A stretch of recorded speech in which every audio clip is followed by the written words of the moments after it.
안녕하세요. 오늘도 사연 살롱을 찾아주셔서 감사합니다. 얼마 전 아들을 장가보낸 엄마예요.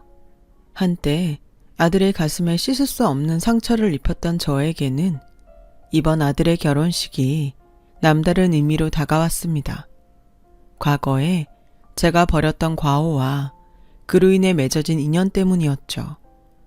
부모라면 누구나 내 자식만큼은 나보다 나은 삶을 살길 바랄 겁니다. 저 역시 그랬으니까요. 하지만 세상 일이 어디 내 마음대로만 되나요? 그래서 본의 아니게 어미로서 하지 말아야 할 짓을 하고 말았네요. 지금으로부터 15년 전, 저는 남편의 외도로 힘든 시간을 보내야 했어요. 더욱이 용서할 수 없었던 건 남편의 외도 상대가 다름 아닌 제 고향 친구라는 거였어요. 고등학교를 졸업하고 함께 서울의 상경에 동고동락해온 친구는 제게 있어 친자매보다 가까운 사이였고 누구보다 속 얘기를 많이 나눈 친구예요. 그래서 배신감은 이루 말할 수 없었죠. 썩은 가지 잘라내듯 쳐낼 수 있는 대상이 아니라는 게 가장 큰 문제였어요. 함께 해온 시간이 길었던 만큼 제 기억 속엔 친구와의 추억이 가득했거든요. 그러니 기억이 살아있는 한 영원히 고통스러울 수밖에요. 남편이요? 남편한테는 그다지 미련이 없었어요. 신혼 초부터 여자 문제로 말썽을 피워온 인간인지라 애저녁에 마음에서 지웠거든요. 그럼에도 부부의 연을 끊지 못했던 건 하나뿐인 아들 때문이었어요. 내 아들이 부모의 이혼 때문에 남들한테 손가락질 받게 하고 싶지 않았거든요. 그런데 그 마지막 신념마저 무너지게 한 사건이 벌어진 거예요. 바로 제 아들의 한마디 때문이었죠. 제발 내 탓 좀 하지 마. 지긋지긋해. 나 때문에 참고 산다고? 웃기시네. 엄만 그저 혼자 살 용기가 없었던 거야. 그러니까 내 핑계 좀 대지 말라고. 그 말을 듣는 순간 저는 망치로 머리를 세게 얻어맞은 것처럼 정신이 멍했어요. 지도 남자라고 아빠 편을 드는 꼴을 보니 억장이 무너지더라고요. 애비고 자식이고 꼴도 보기 싫었어요. 이 인간들과 더는 한 공간에 머물기 싫을 정도로요. 그래서 결심을 하게 된 거예요. 집을 나오기로요. 저리 싫으면 중이 나와야지 어쩌겠어요. 어디 나 없이 니들끼리 잘 살아봐라 하는 심정이었죠. 홧김에 짐을 싸들고 집을 나오긴 했는데 막상 나와보니 갈 곳이 없더라고요. 당연하죠. 지금껏 집안 살림만 하고 살아온 제가 갈 곳이 어딨겠어요. 제일 친한 동물하고 하나 있는 건 철천지 원수가 돼버린 마당에 말이에요. 그렇다고 친정으로도 갈 수 없었어요. 이날 이때까지 효도도 한번 못하고 그렇게 산 주제에 40줄에 들어 남편과 자식 버리고 집 나왔다는 말을 어떻게 해요? 앓느니 죽지. 막막한 심정에 정처 없이 길을 걸으며 한참을 울었어요. 살면서 남의 가슴에 못 박은 적도 없고 남보다 더 갖겠다고 악다구니를 써본 적도 없는데 왜 나한테 이런 시련이 닥친 건지 억장이 무너지더군요. 그렇게 몇 시간을 걸었나 몰라요. 날은 저물고 갈 곳 없는 발걸음은 제 가방보다 더 무거웠어요. 그래, 몸내일 곳이나 찾자 했는데 맙소사, 여관비가 3만 원이나 하지 뭐예요? 그땐 제가 세상 물정도 모르던 때라 여관비 3만 원이 크게 느껴졌어요. 그래서 입술만 달싹이고 있었는데 여관 주인은 방달라는 말도 않고 서 있는 제가 한심해 보였는지 한숨을 쉬며 손가락으로 길 건너 찜질방을 가리키더군요. 정 안 내키면 여기서 이러지 말고 길 건너 찜질방이나 가봐요. 거긴 7,000원이면 될 거요. 참, 3만 원도 손 떨려 못 쓰는 인사가 무슨 주변머니로 집은 나왔나 몰라? 비꼬는 듯한 여관 주인의 말투에 그동안 억누르고 살았던 분노가 순식간에 터져나왔어요. 아줌마가 뭘 한다고 그래요? 내가 집을 나오든 말든 아줌마가 무슨 상관이냐고요. 3만 원이요? 그깟 돈이라면 나도 있어요. 그러니까 함부로 말하지 마세요. 이젠 상전처럼 받들고 살 남편도 없고 내 등골 빼먹고 살 아들도 없으니까 그깟 돈 좀 쓴다고 무슨 대수겠어요? 나도 이젠 나한테 돈 써가며 살 거라고요. 그러니까 무시하지 말아요. 서슬퍼런 제 말에 여관 주인은 더 이상 아무 말도 하지 않았어요. 그리고는 안 됐다는 듯 쳐다보더라고요. 그 눈빛에 더 화가 났어요. 나를 동정하는 듯한 눈빛에 자존심이 상했거든요. 서글펐어요. 내가 뭘 잘못했다고 처음 본 사람한테 이런 동정을 받아야 하나 싶었거든요. 친구 부인이랑 바람난 남편놈이나 친구 남편이랑 노란한 친구년이나 그런데도 지 아빠 편을 드는 아들이나 다 꼴보기 싫었어요. 그런데 그보다 더 싫은 건 바로 저였죠. 이런 와중에도 돈 3만 원에 벌벌 떠는 제 자신 말이에요. 그래서 분풀이하듯 소리쳤어요. 여기 3만 원 있어요. 방 주세요. 씩씩거리며 지갑에서 10,000원짜리 3장을 꺼내 내밀었더니 아주머니가 애처로운 눈으로 저를 보더라고요. 그리고는 방 열쇠를 내주었어요. 그렇게 저는 싸구려 여관방에서 무려 열흘이나 보내게 되었어요. 그러던 어느 날이었죠. 여관 주인이 제 방으로 찾아왔더라고요. 무슨 사정이 있는지는 내 모르겠지만 어지간하면 집에 들어가요. 남편이랑 자식도 있을 텐데 언제까지 여관방에서 이러고 있을 거야. 나야 돈 벌고 좋지만 그래도 이건 아니지. 그러니 그만 집에 들어가요. 네? 이것도 인연이라고 그간 정이 든 여관 주인은 제 걱정을 해주었어요. 그 마음 때문인지 아니면 그동안 받아본 적 없는 위로 때문인지 저는 제 상황을 털어놓게 되었죠. 그러자 주인 여자는 자기 일처럼 광분하더니 며칠 뒤 제게 일자리를 알선해 주었어요. 그깟 논팽이 있고 자기 힘으로 벌어서 신나게 쓰고 살라고요. 여자는 자기 몸 건사할 돈만 있으면 혼자 사는 게 이득이야. 미쳤어? 바람난 남편에 싹퉁머리 없는 아들 뒤치다꺼리하며 살게. 일단은 먹고 잘 곳이 필요하니까 입주 가능한 곳으로 들어가는 게 좋을 거야. 그동안 살림만 하고 살았으니 남의 집 살림도 할 수 있을 거 아냐. 여관 주인 소개로 간 곳은 중소기업을 운영하는 사장님 집이었어요. 그곳에서 저는 입주 가정부로 일하게 되었는데 주인집 내외가 인품도 좋고 일도 힘들지 않아서 지낼만 하더라고요. 그 집에서 한 3년 정도 일했을까요? 어느 날 집으로 남편이 찾아왔더군요. 여보, 내가 죽을 죄를 지었어. 그러니 이제 그만 화 풀고 집에 갑시다. 내가 용서해달라는 말은 안 할게. 하지만 우리 영민이 생각은 해야지. 그게 요즘 통 마음을 못 잡고 살아. 흥신소를 통해 제가 있는 곳을 알게 된 남편은 울먹이며 제게 사과를 하더군요. 하지만 이미 마음에서 멀어진 남편의 사과는 그리 제 마음에 닿지 않았어요. 하지만 내 배로 나온 자식놈은 못내 사무치도록 그립더군요. 그래서 아들놈 근황을 물었더니 글쎄, 당신 나가고 마음을 못 잡더니 얼마 전엔 누구랑 싸웠나 얼굴이 엉망이 돼서 왔지 뭐야. 게다가 눈을 심하게 다쳐서 하마터면 실명할 뻔했다고. 그 말에 정신이 번쩍 들었어요. 그래서 그 길로 남편과 함께 집으로 달려가 3년 만에 아들을 만났어요. 그 사이 키는 삐쭉 커서는 제대로 먹지도 못했는지 피부는 거칠하고 삐쩍 골았더라고요. 그 모습을 보니 얼마나 가슴이 미어지던지 그간 야속했던 마음은 눈 녹듯 사그라져 버렸고 이게 모두 내 탓인 것만 같아 눈물이 멈추지 않았어요. 그래서 그 길로 주인집 사모님한테 그만두겠다고 했어요. 아들 때문에라도 내가 집에 들어가야 할 것 같다고요. 처음엔 월급을 인상해달라고 이러는 줄 알았던 사모님은 얼마를 올려주면 되겠냐고 묻더군요. 사모님, 설마 제가 자식 새끼 팔아서 돈을 올려받겠다고 이러겠어요? 같은 자식 키우는 입장끼리 어쩜 그런 생각을 하세요. 3년 넘게 저를 봐오셨으면서 저를 그렇게 모르세요? 정말 서운해요, 사모님. 제가 울먹이며 한 소리 했더니 사모님은 너무 미안해하시며 사과하셨어요. 그리고는 의외의 제안을 하더라고요. 네? 파출로 나와달라고요?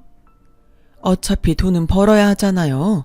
그럴 거면 딴 데 가서 벌 생각 말고 우리 집에 파출로 오면 되잖아요. 우리 유경이도 아주머니한테 정이 너무 많이 들었고 바깥 양반도 아주머니 음식이 입에 맞다고 좋아하거든요. 어때요?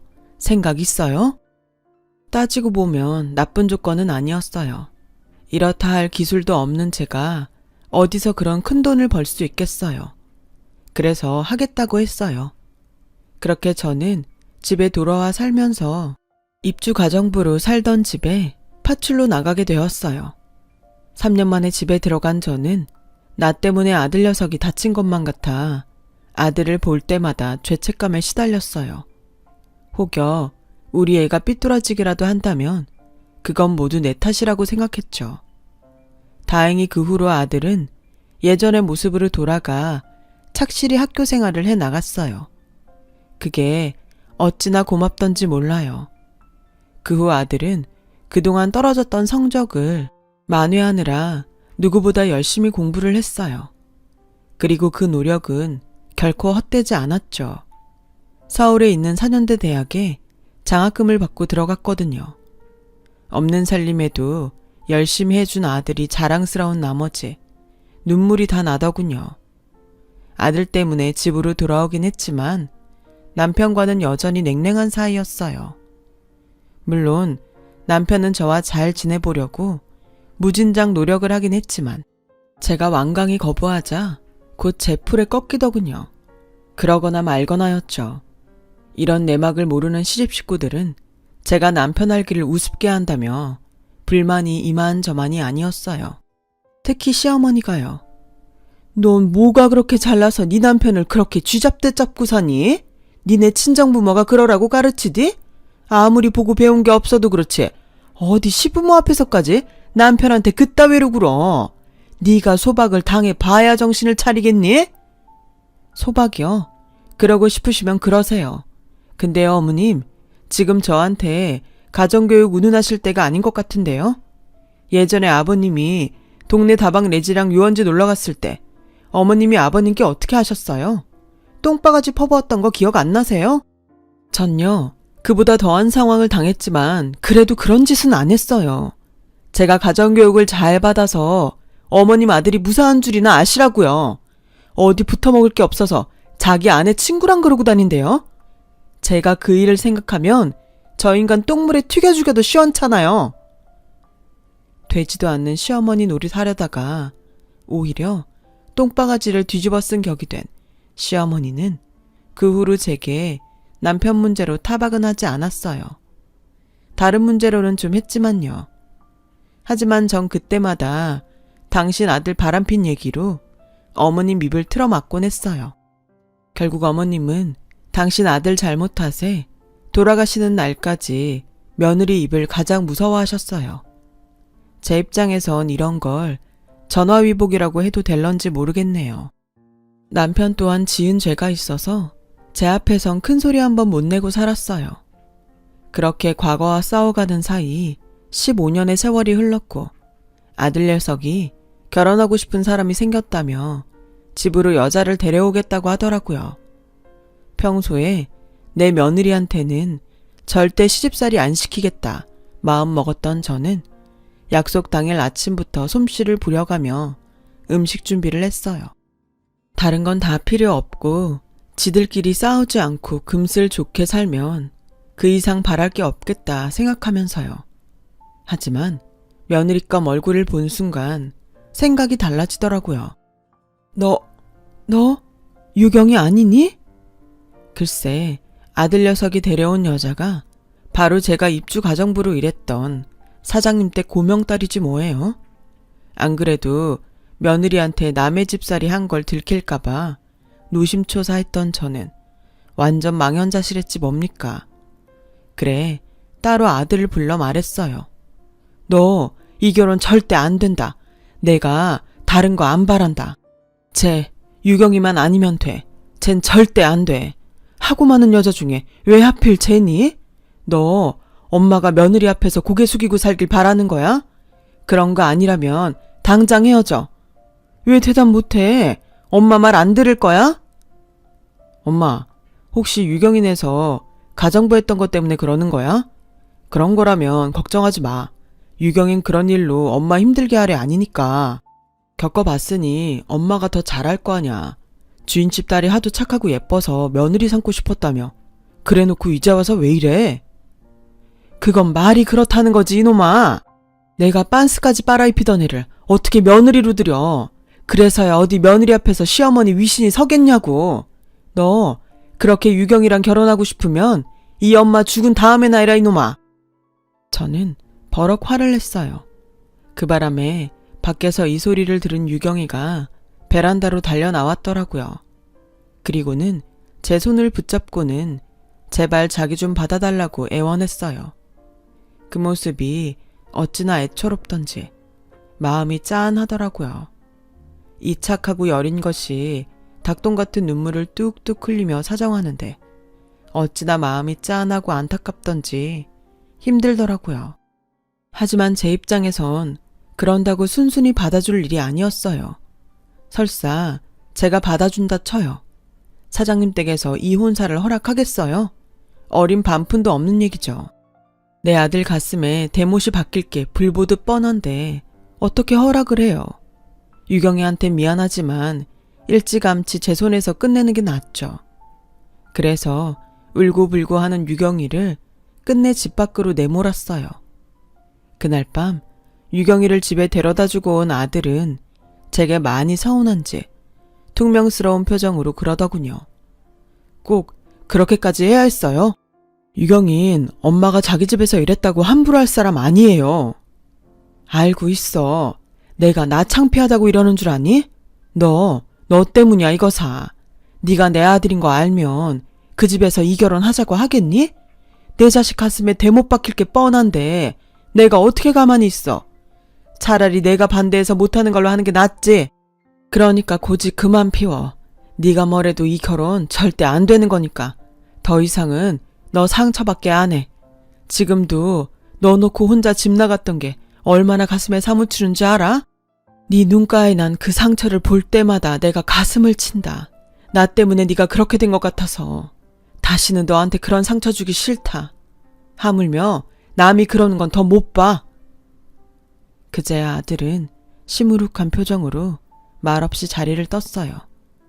그렇게 스스로 마음을 정리하나 보다 했는데 그게 아니었던 모양이에요.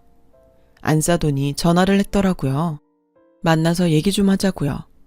저는 애들 문제라면 그럴 거 없다고 말씀드렸어요. 이쪽에서도 반대하고 있으니 지들이 제 풀에 꺾여 조만간 그만두지 않겠냐고요. 그랬더니 재혁이 어머니, 저는 그 얘기를 하려고 만나 뵙자고 하는 게 아니에요. 자세한 얘기는 직접 만나서 드릴게요. 그렇게 해서 양가 내외는 서울 모처에서 만나게 되었어요. 남편이 어차피 결혼을 시킬 것도 아니라면 굳이 만날 이유가 있겠냐고 반대를 했지만 그래도 말은 들어봐야 할 것 같아서 남편을 데리고 약속 장소로 나갔어요. 그 집 일을 그만둔 지 7년이 넘었지만 소탈한 모습이 예전 그대로였어요. 안싸도는 저를 보자마자 달려와 두 손을 꼭 잡고는 그간 어떻게 지냈냐며 안부부터 물어왔어요. 그 덕분에 어색할 줄 알았던 분위기는 다행히 부드럽게 흘렀어요. 몇 마디 나누다 보니 오랜만에 만난 친구처럼 그렇게 편할 수가 없었어요. 전에 유경인에서 일을 할 때에도 안싸도는 부리는 사람 대하듯 하지 않고 마치 동네 언니처럼 친근하게 대해주었거든요. 그렇게 가벼운 일상 인사를 주고받으며 분위기는 부드럽게 흘렀어요. 그러다 본격적으로 오늘 이 자리를 마련한 이유가 나오기 시작하면서 분위기가 무거워졌어요. 시작은 바깥사돈이 열었어요. 오늘 이 자리를 마련한 건 다름이 아니라 정훈이 어머님께 감사 인사와 함께 사과를 드리기 위해서입니다. 아시는지 모르겠는데 15년 전 우리 유경이가 한동안 방문을 걸어 잠그고 방에서 안 나온 적이 있지 않았습니까? 이유를 물어도 대답도 않고요. 유경이를 통해서 며칠 전에야 그 이유를 듣고 얼마나 놀랐는지 모릅니다. 15년 전 제가 유경인에서 입주가정부로 일한 지 반년쯤 된 때였어요.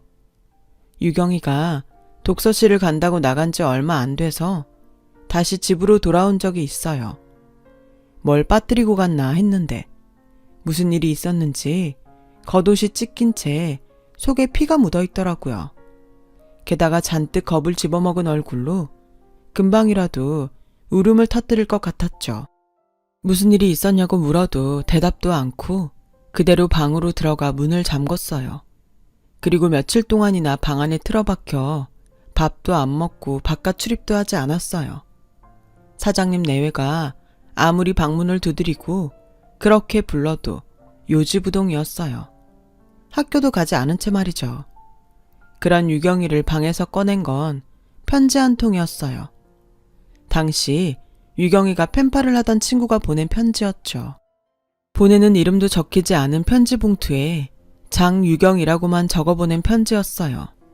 사장님 내외 몰래 유경이 방 앞에 가서 편지가 왔다고 했더니 잠시 뒤 방문을 빼꼼 열고는 편지만 가지고 가더군요. 그리곤 그날 밤 주방으로 내려와 제게 먹을 걸 달라고 했어요. 며칠을 굶은 터라 쌀밥보다는 죽이 좋을 것 같아서 야채를 다져 야채죽을 만들어 주었죠. 죽 한 그릇 다 먹은 유경이는 내일은 학교에 갈 테니 아침에 도시락을 싸달라고 하더라고요. 비록 제 딸은 아니지만 자식을 키우는 입장에서 그 말이 그렇게 반가울 수가 없더라고요. 그래서 다음날 도시락은 평소 유경이가 좋아하던 반찬으로 싸주었던 기억이 나요. 바깥사도는 이야기를 이어갔어요. 독서실에 가다가 불량배들을 만나 몹쓸 짓을 당할 뻔했다지 뭡니까? 그런데 마침 근처를 지나던 중학생이 유경이를 구해주었다더군요. 그게 바로 사부인 아들인 정훈입니다. 그 말을 듣는 순간 머리카락이 쭈뼛 서버렸지 뭐예요. 머릿속에 떠오르는 일이 있었거든요. 제 아들이 실명 위기에 처할 정도로 다쳐서 돌아왔던 그 일이었죠. 그게 유경이를 구하려다 그랬다니 손이 부들부들 떨렸어요. 왜 안 그렇겠어요? 아무리 좋은 일을 하다 그런 거라지만 하마터면 내 자식이 눈이 멀 뻔했는데요. 생각이 거기까지 미치고 보니 이 결혼은 절대로 안 되겠다는 생각이 들었어요. 그때였죠. 안사돈이 제 손을 덥석 잡더니 다짜고짜 사돈이라고 부르지 뭐예요? 사돈, 우리가 이런 인연으로 다시 만날 줄 누가 알았겠어요? 우리가 인연은 인연이었나 봐요. 뭐라고요? 인연이요? 누가 그래요? 사모님한테는 제 아들이 자기 딸을 구해준 은인인지 모르겠지만 저한테 유경이는 내 아들을 병신 만들 뻔한 악연으로밖에는 안 보이네요. 사모님한테 유경이가 귀한 것처럼 저한텐 제 새끼가 중하니까요. 그리고요, 저는 이 결혼 결사 반대입니다. 내 눈에 흙이 들어가기 전에는 애들 결혼 절대 안 시킨다고요. 너무 화가 나서 온몸에 열이 확 오르는 기분이었어요. 그런데 그때 바깥사돈이 제 앞에 무릎을 꿇지 뭐예요. 그러자 안사돈도 얼른 무릎을 꿇었어요. 정훈이 어머님, 용서해 주십시오. 부모 마음은 다 같은 건데 저희가 생각이 짧았습니다. 내 자식이 귀하면 남의 자식도 귀한 법인데 정훈이 어머님 마음을 헤아리지 못했어요. 늦었지만 진심으로 사과드립니다. 막상 이렇게까지 과한 사과를 받고 보니 내가 더 못된 시어머니처럼 보이는 것 같아서 기분이 좋지만은 않았어요. 그래서 불편한 마음에 사부인을 억지로 일으켜 세웠어요. 제발 이러지 마세요. 이러시면 제가 뭐가 됩니까? 울고 싶은 사람 뺨치는 것도 아니고 이러셔도 전 이 결혼 허락 못해요. 그러니까 그렇게 아세요. 유경아, 아줌마가 미안하다. 하지만 난 널 며느리로 들이기 싫어. 네가 싫어서가 아니라 우리가 만난 상황이 불편해서 그런 거니까 너무 상처받지는 말아다오. 미안하다. 저는 그 길로 자리에서 일어나 집으로 와버렸어요. 그런데 그날 밤 제 아들이 술에 잔뜩 취해 돌아왔더라고요. 아들은 저를 보자 제 어깨를 흔들며 자긴 유경이 아니면 안 된다고 울고불고 난리를 치더라고요. 이게 하다 술고장으로 지 엄마한테 반항하나 싶었죠. 그래서 아들 손을 뿌리치고 안방으로 들어와 버렸어요. 그렇게 며칠이 지났을까요? 옷 정리를 하다가 아들 옷도 치워줄까 싶어 아들 방에 들어갔는데 벽장 안쪽에 종이 상자가 하나 숨겨져 있더라고요. 뭔가 싶어 꺼내봤더니 편지들이었어요. 꽤 오래전에 받았던 편지들인지 겉봉투에 찍힌 우체국 직인이 다 날아가 희미하더라고요. 그런데 그때 제 눈에 확 들어온 이름이 있었어요. 보내는 사람 란에 적힌 이름이었죠. 장유경이라고 적혀 있었거든요. 그러면 안 되는 걸 알면서도 떨리는 손으로 수십 통이나 되는 편지를 다 읽어보았어요. 그리고는 바닥에 주저앉아 대성통곡을 하며 울었죠. 편지는 15년 전 유경이가 제 아들한테 보낸 편지였어요. 당시 아들을 버리고 집을 나왔다는 죄책감에 그 또래 애들을 보면 아들 생각에 하루 종일 기분이 우울하곤 했는데 그때마다 유경이한테 제 아들 얘기를 했었거든요. 그 얘기를 귀에 담아들었던 유경이는 저를 통해 들었던 제 아들 학교와 반을 기억해 편지를 보냈던 모양이에요. 편지 내용은 하나같이 아들을 그리워하는 제 마음이 옮겨져 있었어요. 제가 유경이 도시락을 싸며 우리 아들이 제일 좋아하는 반찬이라고 했던 것, 같이 장을 보러 마트에 갔다가 남학생 옷을 보고는 아들 생각에 한참을 그 앞에 머물러 있었던 일과 문득 떠오르는 아들 생각에 눈시울 붉히던 제 모습들이 마치 영화 속 한 장면들처럼 가득 담겨 있었어요. 그리고 가장 마지막 편지에는 유경이가 제 집으로 제 아들을 초대하는 글이 담겨 있더군요. 엄마한테 마음속으로만 미안해하지 말고 행동으로 보이라면서 집 주소를 적어 보냈더라고요. 그러니까 그날 아들이 그 동네를 찾은 건 유경이 때문이 아니라 나한테 사과하기 위해서였다는 거예요. 결국 내 아들을 위험에 빠뜨린 건 바로 저였어요. 유경이는 제 아들을 위험에 빠뜨리지 않았고 오히려 나와 아들을 화해시켜준 장본인이었던 거죠. 유경이가 아니었다면 제 아들은 제 마음을 알지 못했을 거고 그랬다면 지금까지도 자기를 버린 엄마를 미워하며 살았겠죠. 아들이 공부를 열심히 하게 된 것도 유경이랑 같은 대학에 들어가기 위해서 그랬던 거였어요. 이 사실을 안 이상 그냥 넘어갈 수는 없었어요. 그래서 유경이를 불렀죠. 그리곤 오래전 일에 대한 감사와 함께 최근에 제가 가슴 아프게 했던 것들에 대해 사과를 했어요. 이렇게 예쁜 마음을 가진 아이를 몰라본 멍청한 아줌마를 용서해달라고 말이죠. 유경이는 그런 말씀 마시라며 오히려 제 눈물을 닦아주더라고요. 그렇게 우리는 15년에 걸쳐 맺어진 인연으로 고부 사이가 되었어요. 그리고 지금은 세상에서 가장 사이가 좋은 고부를 살고 있답니다. 친구와 남편 때문에 세상의 배신감도 느끼고 그렇게 어느 정도 살아내다 보니 알 만큼은 안다고 생각했는데 사람 인연이라는 것이 이렇게 사람을 치유하고 반성하게 만들 줄은 몰랐습니다. 우리 아들과 며느리한테 항상 고맙고 미안한 마음으로 살아가고 있어요. 여러분의 가정에도 건강과 복이 가득하길 바라며 좋은 인연들과 행복한 가정 이루시길 바랍니다. 제 사연을 마치겠습니다.